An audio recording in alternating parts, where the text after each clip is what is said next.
Most people believe that if they want something badly enough, it will eventually come to them. They think intensity creates results. They think desire is fuel. They think effort, pressure, and emotional force are signs of commitment. But the truth is quieter. Wanting something too much often creates the very distance you're trying to close. Not because desire is wrong, but because desperation carries a signal. When you want something from a place of urgency, your nervous system is communicating lack, not verbally, energetically, behaviorally, subconsciously. Your body tightens, your thoughts loop, your actions become reactive instead of grounded, and the world doesn't respond to what you say you want, it responds to what you are.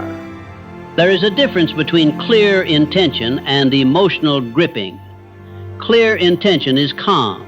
It doesn't chase. It doesn't panic when nothing happens immediately. Emotional gripping, on the other hand, is rooted in fear. Fear that if this doesn't happen, something about you remains incomplete. When you want something because you believe it will finally make you whole, you are broadcasting dependence, and dependence repels. Not because the universe is punishing you, but because identity always leads outcome. You don't attract what you desire. You attract what feels normal to your nervous system. If having something still feels foreign, unsafe, or urgent, your system resists it, even while consciously wanting it. That's the paradox. The tighter you hold, the more tension you create. The more tension you create, the more resistance you experience. This is why people often receive breakthroughs when they stop trying so hard, not because they gave up, but because they released pressure. Pressure is not power. Stability is. And until your system feels stable without the outcome will feel unstable trying to enter your life. Wanting too much usually doesn't come from desire. It comes from attachment. Attachment forms when your identity becomes linked to an outcome. You start telling yourself quiet stories. When this happens, I'll finally relax. When I get this, I'll feel worthy. When this works out, everything changes. Those thoughts may sound hopeful, but they carry a hidden message. They say, I am not okay right now. And the nervous system hears that message clearly. When your system believes survival or safety depends on an external result, it activates control behaviors. You overthink. You check for signs. You replay conversations. You try to manage timing. You second-guess every move. Not because you're weak, but because your system is trying to protect you from disappointment.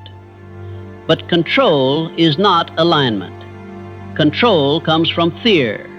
Alignment comes from trust.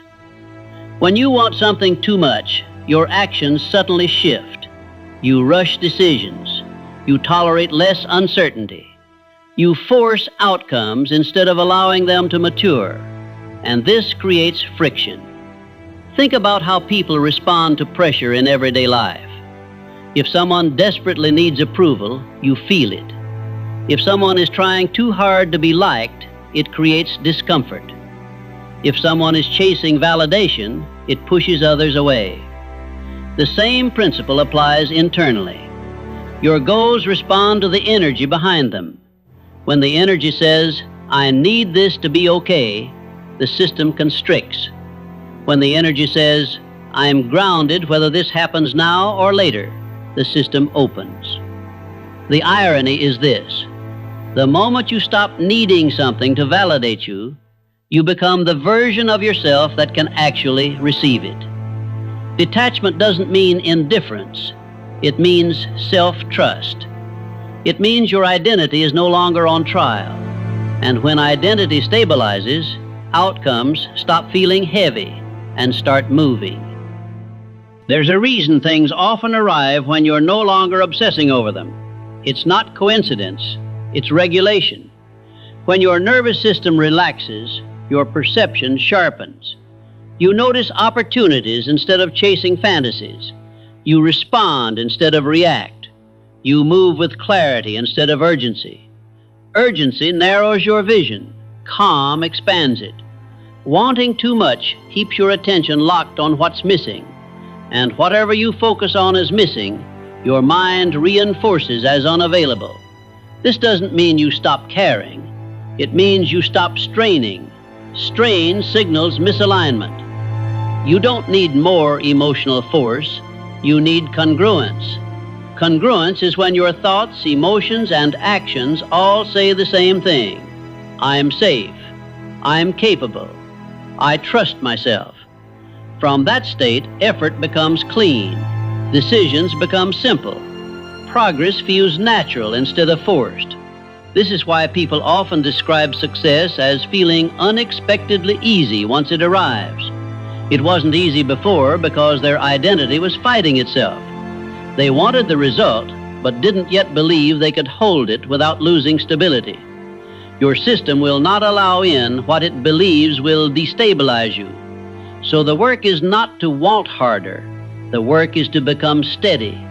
When you no longer measure your worth by timing, when you no longer interpret delay as failure, when you no longer panic at uncertainty, you stop pushing things away because you are no longer chasing from a deficit.